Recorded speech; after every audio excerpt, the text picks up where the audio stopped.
at pag-usapan natin ang bagay na palaging iniisip-isip natin pagpatapos na ang linggo ng paggawa. Sa bawat araw na nakikipagsapalaran tayo sa buhay, mga kapatid, ang huling tanggulan, ang huling pahingahan ay ang bahay.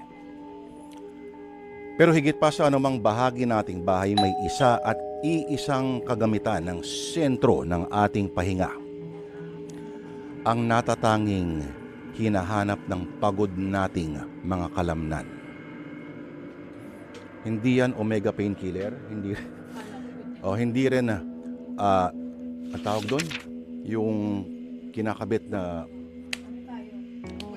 hindi salon pass. Yan. Ang binabanggit ko ay ang kama. Maari may iba pang mas marumi o mas mahalin na kahulugan pag binabanggit ang salitang yan sa panahon ngayon. At kung sa baka kasi DJ Chacha, ano? Pero ang kama, ang siyang trono ng ganap na pahinga.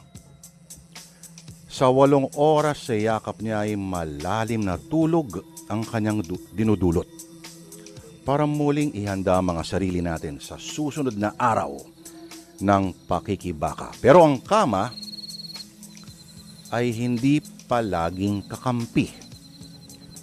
May mga pagkakataon na ang kama ay siya ring traidor na kahit ang kanyang pinakamalambot na kutsyon, ang pinakamapagbigay na spring, ang una na ay kaya kang pagtaksilan sa pinakamalupit na paraan.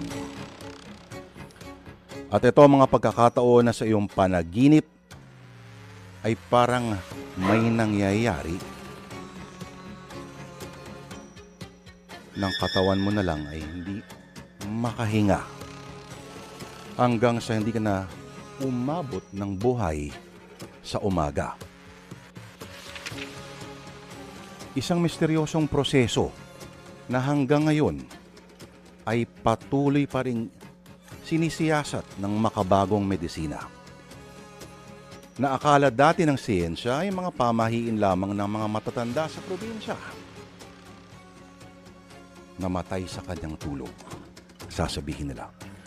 At sa ating kwento ngayon na sinulat po ni Macris Magboo Orpilla dito po sa Sana Lord, mga kapatid, ay may pag-uugatan ang pangyayaring ganyan sa isang bahay sa lalawigan, mga kapatid. At kung ano po ang pinagmumulan, atin pong aalamin mismo ngayong Lunes ng kilabot at kababalaghan dito sa Sana Lord, mga kapatid. Baka po'y bigla na lang kayong matakot sa ating kwentong pinamagatang Bangungot.